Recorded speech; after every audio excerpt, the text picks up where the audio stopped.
What is going on YouTube? My name is Adam. I am coach of the Maryland Blue Krabbys, and we are back for our Week 5 matchup versus the Atlanta Aerodactyls.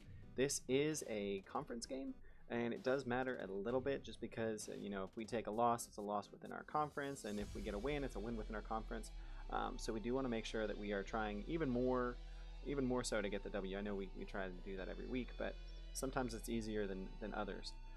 We are going up against the Aerodactyls after our first loss we suffered against the Pittsburgh Steelix. For some reason, we have a hard time beating teams in Pittsburgh. Go figure.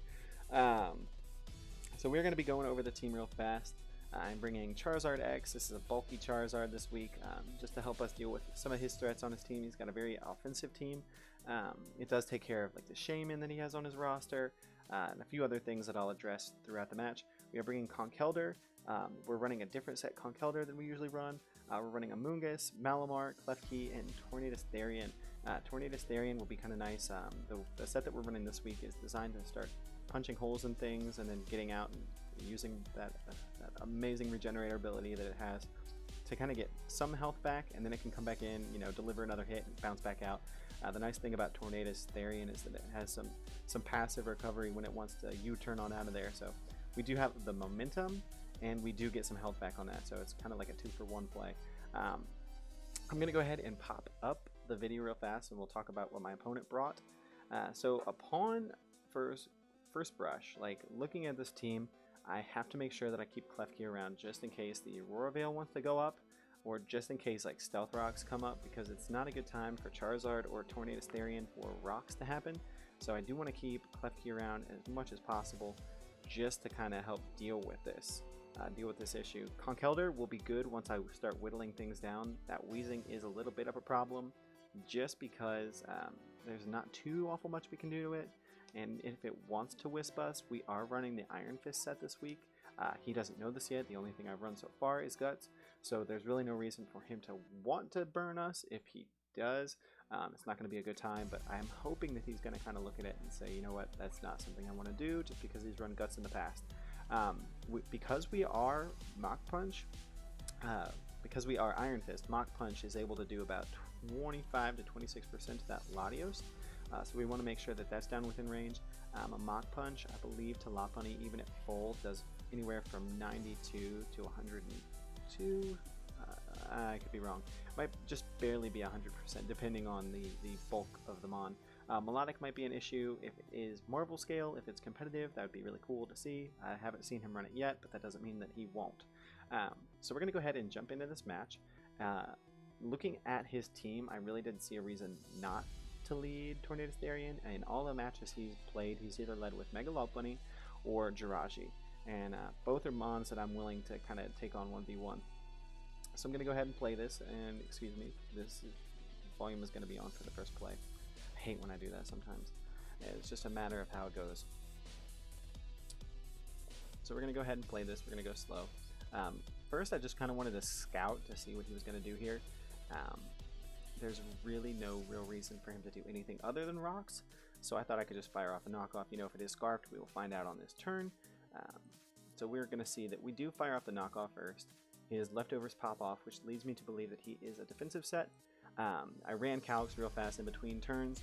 I believe he was running full HP and close to full attack. I don't think it was fully invested, because if it had been fully invested, it would have done anywhere from 48 to 56%, I believe. And you can clearly tell by the roll that that's not what happened. So here I'm just going to fire off a Heat Wave. We know we outspeed. Maybe I'll be lucky and catch a burn. That'd be really nice. And then I can just, go ahead and U-turn out the next turn. So Heat Wave comes off. He's going to throw up an Iron Head, and he is going to crit us, and we are going to drop. Which, I told my opponent during the match, I was like, I really can't be complaining over hacks. This is the game we play. Sometimes you can't really bank on luck going your way or against you. So at times it is what it is. I really do think that it would have been nice to have for this match, just because it does get a lot of switch initiative with that U-turn, and it is able to kind of come back in, pop things, and then go back out. Ninetales is really the only direct threat to us. And even then, I would assume that he would most likely want to get that Aurora Veil up before trying to take care of us, and we could U-turn out of there and then go right out into Clef Key, get rid of the Veil. But anyway, we go down here, and there's really no reason for me to not go into Brimstone. Brimstone did not have a great showing last week, and that was mostly coaching error. I'll give him that. So we're gonna Mega here, and I predicted the swap out into Melodic. This Charizard X is specially made to take a Scald from this Mon and not drop the sub. So we are going to be able to just throw off I Am Packing Thunder Punch, Roost, Substitute, and Fire Punch on this Mon. So we are going to be able to dish out some damage if he wants to. We're just going to be swapping Thunder Punches, and this is where the stall match kind of begins to come into play a little bit. So I'm going to speed it up just a little bit. It does take 2 Scalds for him to go ahead and break a sub. So what I did was I just kind of, I told myself that I had to start whittling down these recovers, alternating between Thunder Punch to make sure that I had some left, making sure that Brimstone stayed at a high HP range just in case he needed to come back in on something later, because he is built to take this Melodic on. In the matches that I've seen, and this is where he goes ahead and sacks his Jirachi. In the matches that I've seen of Astro Crystal, the Melodic tends to carry Haze as its way of making sure that nothing sets up on it, which is cool. But also at the same time, with the Burn Orb, you don't get the leftovers recovery that you might necessarily need to 1v1 things. So his item that made him resist my hits was actually helping me out in the long term. So here I've got a sub up. I can just throw off some free damage if I want to. Fire Punch is going to come off. That does an astonishingly high amount. And again, we do see that the sub does not break because I am specially defensive. We are built to take on the Melodic, and I'm assuming that if we can take on a Melodic, we can take on a Weezing. So here, the story is going to repeat. You do see the Black Sludge, and I do have to just kind of whittle this thing down. This would have been the same story with the Melodic had it had the leftovers. The real reason that Weezing is a problem is just because I have to play smart and have to keep a sub up at all times. I'm going to switch it back to fast just because this does go on for a few minutes. And here I'm looking at his team and I'm wondering, what do I have to whittle down to allow my Malamar to clean up and my Conkeldurr to clean up if I need to. So I'm just going to keep throwing off Fire Punches, subbing, roosting, just in conjunction to make sure that we keep this thing low. There's really no reason not to. I don't want to see anything cheeky like a Toxic or anything like this. At this point, I have not seen his full set, so I don't really know what all he's got for me. Here on the Sludge Bomb, I do figure he's just probably going to go ahead and keep clicking it. And this is okay. Like I'm a patient player. I'm not gonna overextend just to speed things up. If I've got the ability to play it out long game, then that's what I'm gonna do. I found that usually when you reach is usually when you make a misplay, and that's something I didn't want to do in this match because, like I said, it is an important matchup. If we take a loss, our opponent in our conference gets a W. So here I figured, the only thing I've seen so far on that Weezing is the Sludge Bomb. I knew that based on my Amoonguss set that we can go ahead and take one of those. And the Melodic is going to come on out. And here I make a little bit of a bold play. I kind of had to take the bull by the horns at this point because, I don't have a ready amount of access to spikes. And, my Spiker is also my defogger. So a lot of times that means that I have to play a little more defensively than I want to. So here I'm just going to go straight for the Spore, and we are going to be able to put the Ninetales to sleep, which is super nice. Because this Ninetales, if it gets a Veil up, it's not going to be the end of the world, but it is going to be something that I have to play around, and that's not necessarily something I want to have to do. So we throw off a Sludge Bomb. It does well over half. I'm assuming that this is especially offensive, like timid, probably Ninetales. So I have no real reason not to just go for another Sludge Bomb. If he wants to stay in and kind of bank on waking up, that's cool. If not, that's cool too. I can just go ahead and get free damage off on this bad boy, and this is going to be a little bit of a problem looking at my team. Like, nothing really wants to handle this Latios 1v1, except for maybe Clef Key. Clef Key is not very specially defensive. I don't really know why I didn't pack a specially defensive Clef Key, but I didn't. So moving forward, that is what it is. Hail is up, which is kind of nice. It's going to be boding well for us. He is going to double back into Wheezing, which is okay. I'm just going to go throw off Play Rough. Had he stayed in, Play Rough would do a good amount just because it is super effective. And here, there's really no reason for me to do anything else but go right out into my specially defensive Malamar. This is a specially defensive setup set Malamar. This was run way back in the day by my brother, Coward Canto, when he played, I believe he played this in UU, but I think even at the time this thing was like RU. And we are +1 on both our attack and defense. There's really no reason not to just go ahead and knock off that Black Sludge. Make sure that this Wheezing has to go for Pain Split or something of the like, just to make sure that we are we're taking care of its HP. I do have the rest, and the rest is going to be super helpful for dealing with these bulkier threats, because like I said, we are going to be able to take some chip, knock some things down. If you look at his team outside of the Melodic and the Latios, nothing really has a bunch of recovery, so we do have to just kind of play patiently. Here, if I had hit a superpower, this might have been a dead Lopunny. I don't know if he kind of predicted me to not have the Sleep Talk, but there was no way I was going to give him 2 free turns of setup with his team. That could have been a disaster if, if he had the Aurora Veil, Ninetales, or anything else that he wanted to set up on. If he had the Calm Mind Latios, that could have been a problem too. So I am just going to go Sleep Talk Knockoff. We do luckily hit an attack, which is nice. There's really no reason not to just go right back out into our hardcore answer for this Mon, which is Lavender Gooms. He wants, for some reason, he clicks Fake Out here. I'm not really sure why. I didn't really ask him after the match. There were, everybody has a reason why they play the way they play. But if that had been me, I probably would have just straight up attacked, knowing that I outspeed that Mon. Maybe he just wanted chip damage to whittle it down, hoping that maybe, I don't know. Definitely get the flinch, which is nice chip, but I am a pretty defensive Malamar just to help deal with the bulkier threats on his team. So we throw off a Sludge Bomb here, no poison, no big deal. We've got Black Sludge coming back up, giving us back up to near full. So the Latios does come out. We just throw off a Synthesis, which is super nice, just to make sure. I want to make sure that this Lopunny is not going to be a problem later on. Klefki is my bona fide answer to this Mon. He's going to throw off a Psychic here. There's really no reason not to bring that. It's such a good move against my team.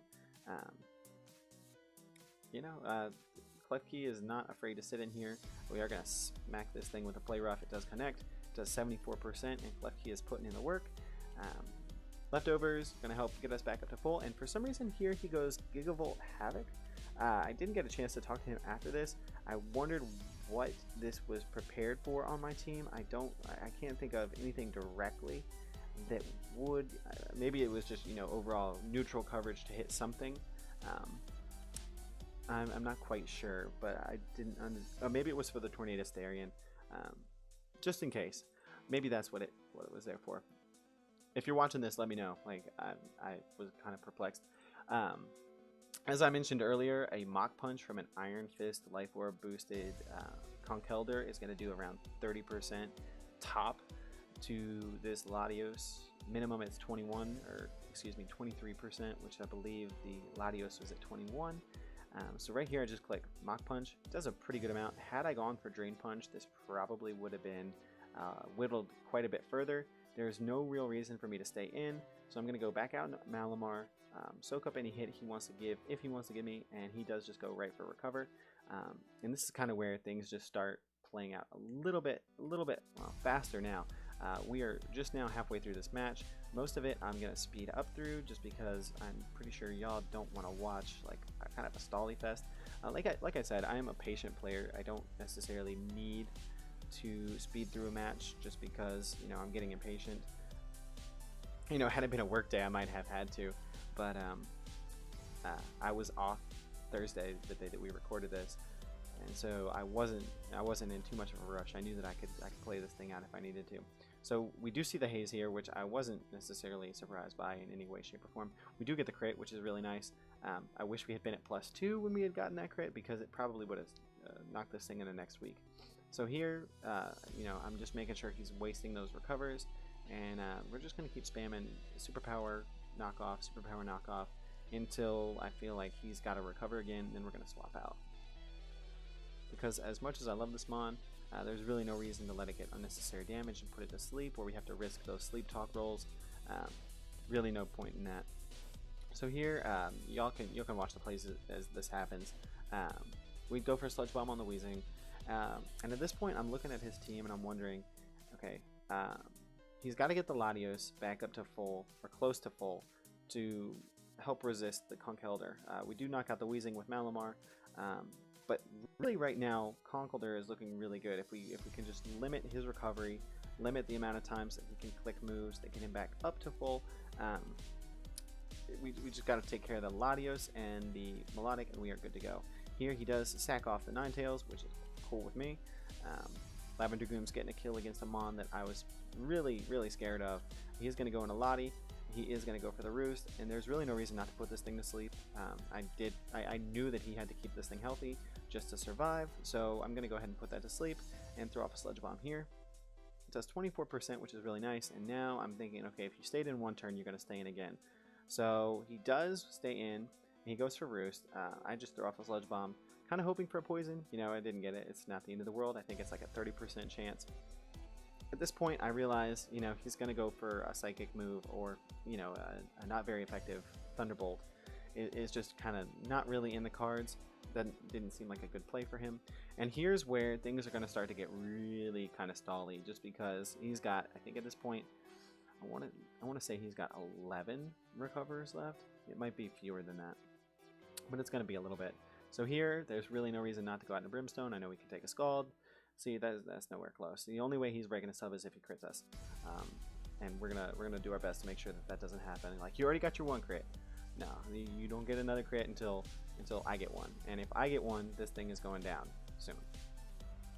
So here's where you're gonna see the sequence of plays. I have to Thunder Punch usually twice, and then Substitute, Thunder Punch, Roost, Substitute, just to make sure we've got a sub up at the very end when this Melodic goes down. I am going to speed up just a little bit until we get to the end of the sequence. Recover, you know, it is what it is, and like I said, it is a very important match, so I can't fault him for going for the recover, like, especially when you have a chance to crit and break a sub and kind of play this out a little bit more. By now he knows my full set. I believe I've shown the Fire Punch by now. Yeah. So we do have the Roost. We are just whittling this thing down slowly but surely. And yeah, so Substitute is a good move. I found out how much I like it this week. Had we not had it, this thing could have been a problem, could have been an issue. We don't necessarily have a Mon that could smack right through this bulky water type. So we will see how it goes. Yeah, you know, not too bad. And yeah, so how's your all's week going? As we wait for this Melodic to finally go down. Let me tell you, the game Fortnite is slowly becoming the bane of my life and the bane of my existence, because every time I think I'm getting good at it, you know, I get spanked like early round, and then, you know, proceed to lose a couple of times in quick sequence. So Fortnite has been the bane of my existence as well. And by now you can see we are roosting, recovering, scalding, thunder punching. I've still got, I believe when I ended this sequence, I still had like 9 thunder punches left. And we are getting very close to the end of this stall. He goes for the haze here, and I think at this point he was out of recovers, and he was just kind of making sure that I didn't have a fresh sub up when he went down. But I think either way I do get one, because I can go substitute here, and then I can kill him on the next turn. There's really no reason not to. I did consider potentially going for Fire Punch on this play if the Latios wanted to come in. So we're going to go Thunder Punch. As I was calcing it, you know, I had clicked Thunder Punch, and I was like, wait, maybe I should calc it, and then it, you know, he had clicked his play. So I'm not sure why Lopunny here. I guess it was 6 one way, half dozen another. But we are going to see that, you know, we're going to kill the Lopunny here, and then Latios is going to come on out.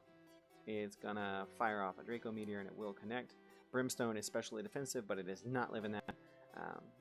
That Draco Meteor is a little bit powerful, just a little bit. And we're going to have Malamar come out and seal the deal with a knockoff. Had he gotten a crit, It may have changed the game quite a bit. In fact, it could have won him the game there. So I was kind of hoping and praying that there was not a crit. But we see that we are just fine. And that's going to be the end of the match versus the Atlanta Aerodactyls. He is on a bit of a rough patch right now. He's a pretty good battler. I do think that he will bounce back from it. I'm not worried in the slightest. I am just kind of hoping and praying that we don't have to play again later on down the road. I don't think there is. But, you know, it's been a fun match. It's been a fun season so far. We do move on to 4-1. It is a 3-0 victory. You know, it would have been nice to have Tornado Therian around. I think it would have changed the dynamic of the game a little bit. But, you know, you can't complain, especially after the first week we had versus River. So we will take our hacks in small increments throughout the season, especially if it means that we can still get the W at the end. I'm okay with losing a little bit of differential. So that's going to be the match for the week, guys. I appreciate y'all sticking around, watching it all the way through. I hope y'all are having a great week so far. This is Adam with the Maryland Blue Krabbys, and I will see y'all next week. Peace.